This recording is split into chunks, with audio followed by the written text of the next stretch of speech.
કેશોદ તાલુકામાં 20 ગ્રામ પંચાયતની સામાન્ય, મધ્ય સત્ર અને પેટા ચૂંટણી યોજાશે. સમગ્ર જૂનાગઢ જિલ્લામાં 134 ગ્રામ પંચાયતની ચૂંટણીમાં સરપંચ તરીકે 287 અને સભ્યો તરીકે 1094 ઉમેદવારી પત્રો ભરાયા છે. ગ્રામ પંચાયત ચૂંટણીમાં સરપંચ અને સભ્ય તરીકે ઉમેદવારી નોંધાવવાના છેલ્લા દિવસે ભારે ઉત્સાહ જોવા મળ્યો હતો. કેશોદ તાલુકાના 26 ગ્રામ પંચાયતમાં સરપંચ તરીકે 77 જ્યારે સભ્ય તરીકે 268 ઉમેદવારોએ ઉમેદવારી નોંધાવી છે. આવતીકાલે તારીખ 11 ના રોજ ફોર્મ પરત ખેંચવા કાર્યવાહી પૂર્ણ થયા બાદ ચિત્ર સ્પષ્ટ થશે.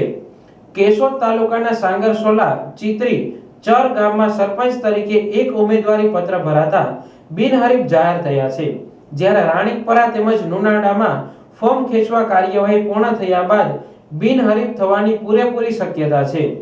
કેશોદ તાલુકામાં તારીખ 22 જૂનના રોજ બીજા તબક્કાની ચૂંટણી યોજાશે અને તારીખ 25 જૂનના રોજ પરિણામ જાહેર થશે. કેશોદ તાલુકાની કુલ 18 ગ્રામ પંચાયતમાં સામાન્ય ચૂંટણી, સરોડ ગ્રામ પંચાયતની મધ્ય સત્ર ચૂંટણી, જ્યારે કાલવાણીમાં સરપંચ તરીકે ચૂંટણી યોજાશે.